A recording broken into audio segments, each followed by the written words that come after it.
Tinanghali ka ng gising dahil napuyat ka sa inuman. E di may hangover ka. Tara, gawa tayo ng mabilis na almusal. Ignis mo agad yung kalan. Tapos ilagay mo na yung kawali. Buhusan mo na agad ng mantika.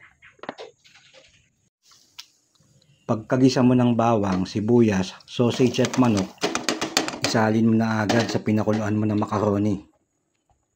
Lagyan mo agad ng paminta, saka mantikilya. Lagyan mo agad ng chicken cubes. Tapos gatas na malabnaw. Nagmamadali tayo kaya transition agad.